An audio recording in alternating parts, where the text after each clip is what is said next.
I want to welcome everybody to this webinar presented by the New Mexico Herbal Clinic. My name is Dave Warren. I am the Chief Herbalist at New Mexico Herbal Clinic. And these webinars are designed to give you an overview of just how herbs can help in your everyday life. Of course, there's nothing like checking with a professional herbalist, and we'll get into that a little bit later. But now it's time to start our webinar. Please feel free to ask questions during the webinar. We've actually pre-recorded the video section of this webinar so that I'm free to answer your questions in the chat as we go along. Without further ado, here's our webinar. The rose, a beautiful, fragrant flower whose blooms inspire many a poem of love and romance. But did you know a rose is more than just a pretty face? Yep, that's right. That lovely rose in your garden has more than just a beautiful face. Highly prized throughout history as an herbal remedy, roses have long been used to help soothe and heal humanity's woes. The gentle rose is a calming, nervine, and a helpful respiratory and immune ally, as well as a useful topical remedy. And we'll look a little bit more at that in just a minute. So bring the comforts of rose into your home and enjoy its herbal virtues with your family.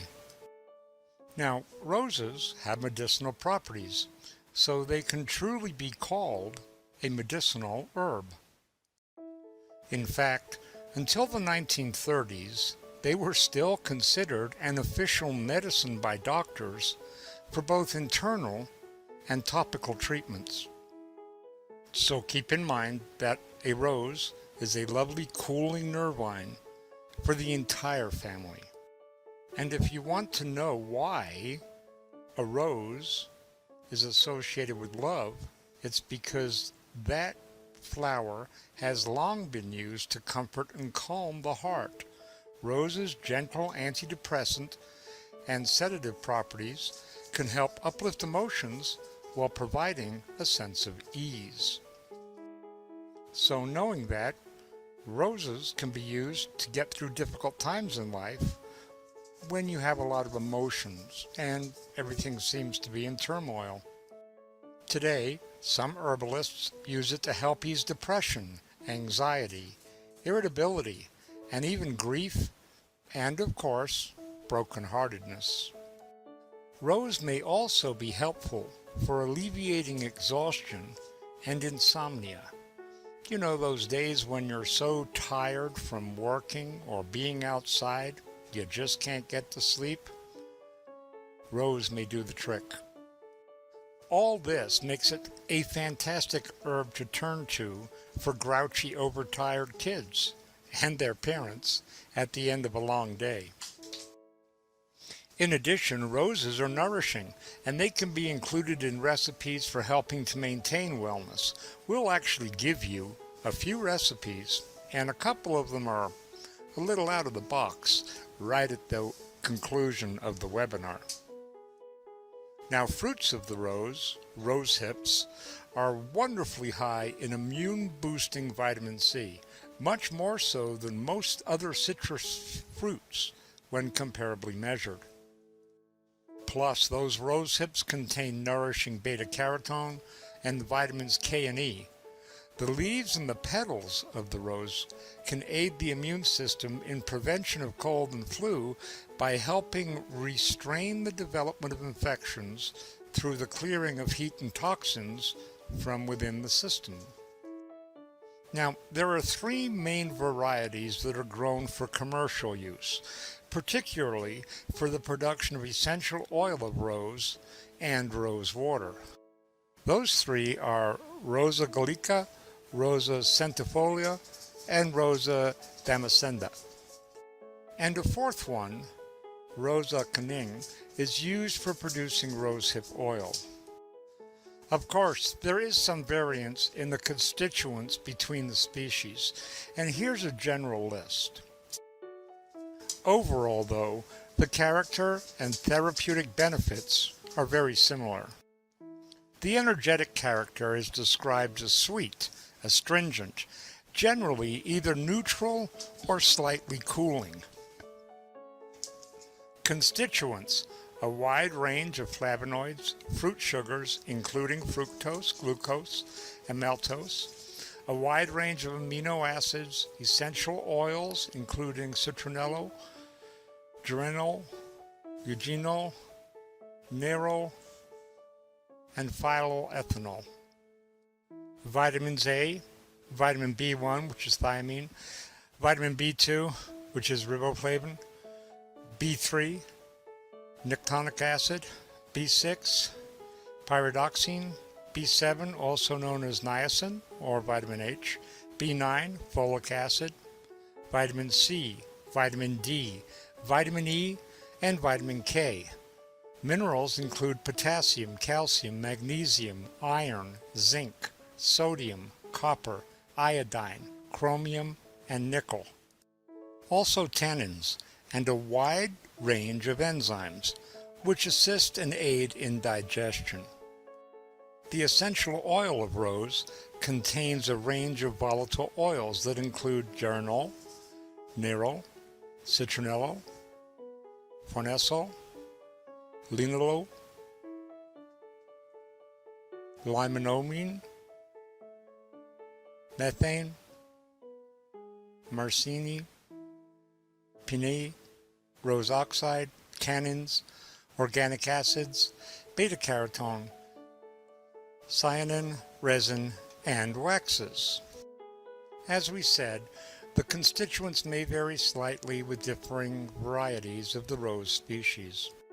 One of the problems with essential oil of a rose is that it is extremely expensive, and it's one of the least toxic of all the essential oils, meaning it's extremely safe to use. But you are going to shell out some big bucks for it. So keep that in mind, because if you find cheap rose oil, most likely it has been adulterated with other oils. So in that case, make sure you read the label of that essential oil very carefully.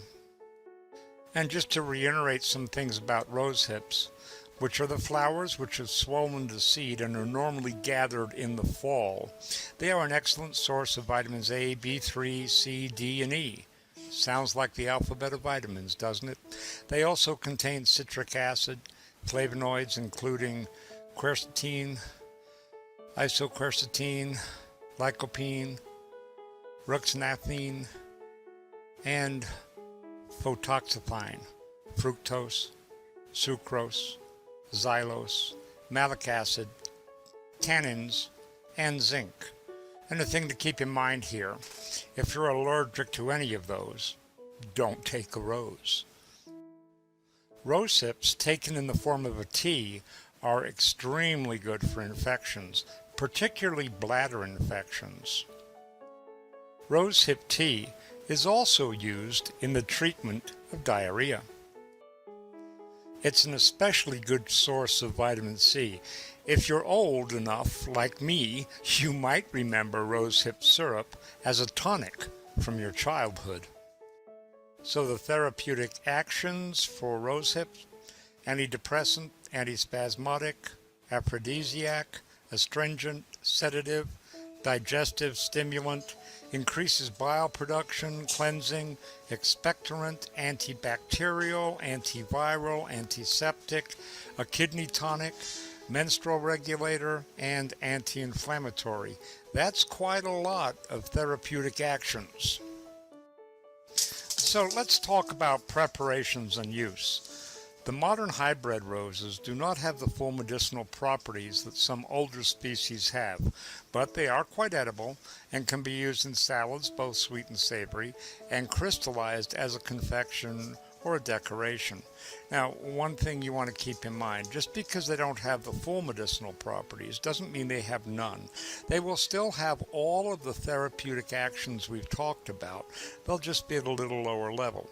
So it might take 2 cups of that rose tea if you have a modern hybrid rose to do the same as 1 cup of a pure generic rose would require. So there's no reason you cannot use those hybrid roses that are growing in your garden.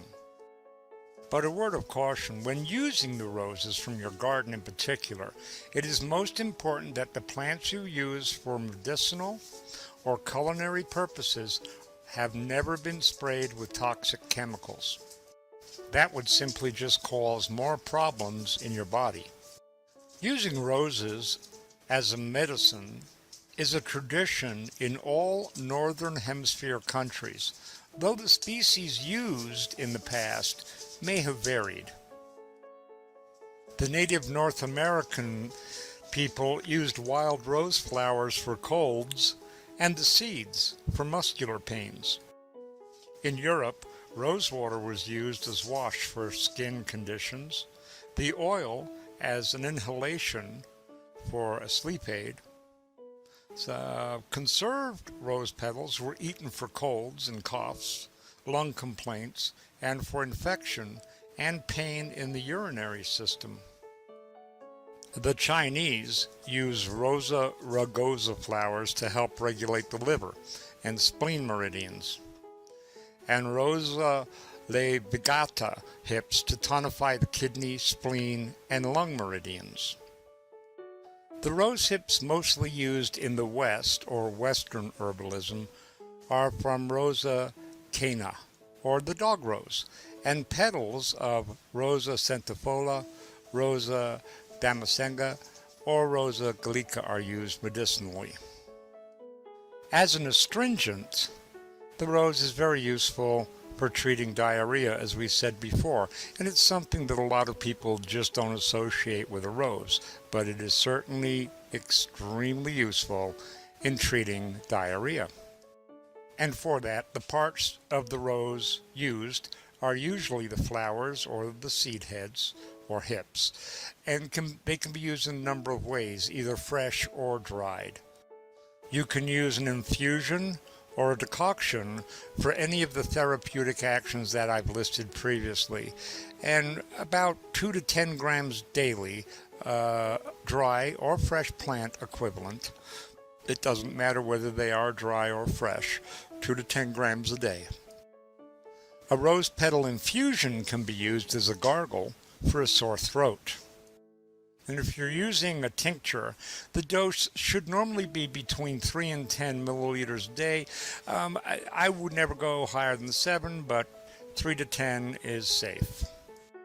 So we know now that roses can be prepared as a tincture, but did you know they can also be prepared as a wine? Just imagine sitting down after a day of hard work to a glass of rose petal wine.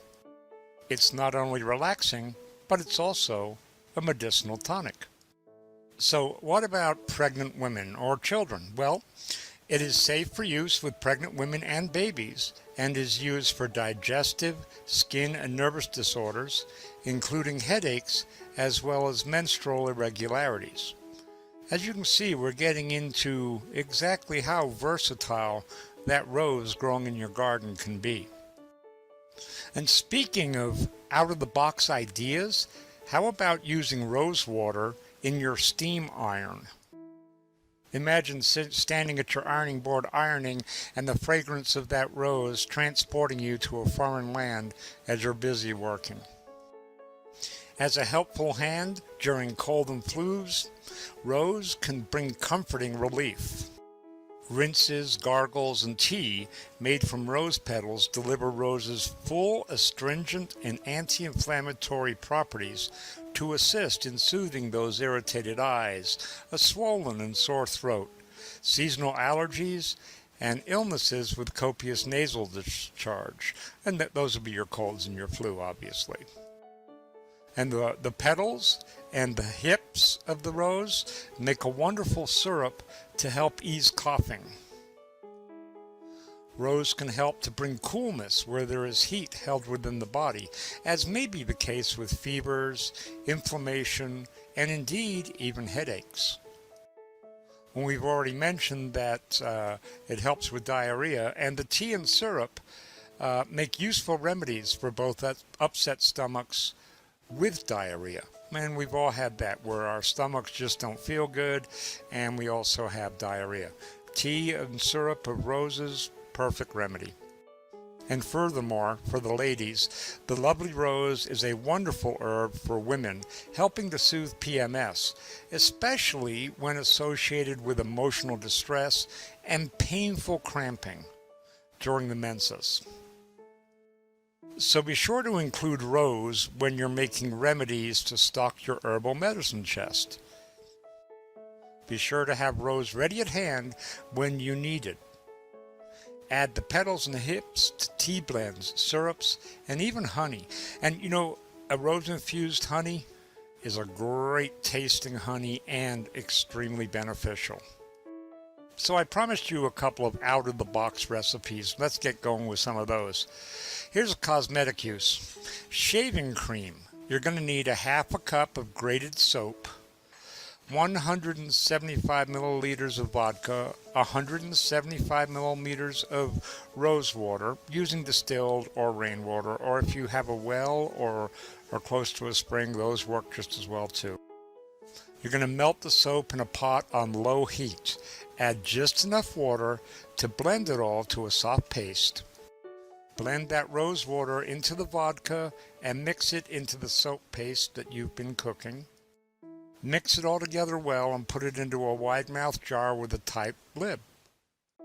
Use a shaving brush or your fingers to apply it to an area that you need to have shaven. See, that's kind of out of the box. The next one, not so much, but really good. So let's look at a recipe now for rose lip balm. Over a double boiler, you're going to melt 2 teaspoons of beeswax, 4 teaspoons of almond oil, and remove that from the heat. And then stir in 1 teaspoon of rose water. You're going to keep stirring that until it starts to set. And then you're going to place it into a glass jar. Now, if we look at culinary uses for roses, the most important thing you need to know is that the roses you wish to use have not been recently sprayed, even with those so-called safe sprays. Make certain that you know what has been used on the plants and when. And don't use them at all if systematic type of sprays have been used, such as organophosphates. So if you're ready for another out-of-the-box recipe, this one is culinary. How about rose petal jam? And this comes from the Canterbury Herb Society cookbook. You're going to need 900 grams of red rose petals, 1 liter of water, 900 grams of sugar, and the juice of 5 lemons. Now, take those rose petals and simmer them in water until they're very tender. Add the sugar and the lemon juice and boil rapidly until the jam actually sets when you test it. Pour it into jars that have been heated, so we're pouring it into hot jars, and seal it. If you really wanted to, you could add food-grade rose water to further enhance the flavor. But keep in mind that non-food grade may have potentially toxic preservatives, so be sure to check those labels and make sure you're getting food grade. And here's another one we can use, rose petal and strawberry jam. So now we're combining strawberries and roses, and the flavor is going to be something that might surprise you. Let's get on with that recipe. You're going to need 2 cups of fragrant dark red rose petals, 1 cup of water, 2 cups of strawberries hulled and quartered, 2 cups of sugar, 1 tablespoon of lemon juice, a 1/4 tablespoon of citric acid, and a 1/4 teaspoon of cream of tartar. To begin with, pinch off the white bases from the rose petals and discard that part. We're not going to use those, just the pure red part of the petal.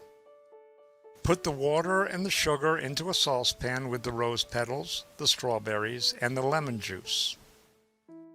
Bring slowly to the boil, stirring until the sugar is dissolved, and then boil rapidly and add the cream of tartar and the citric acid until the setting point is reached.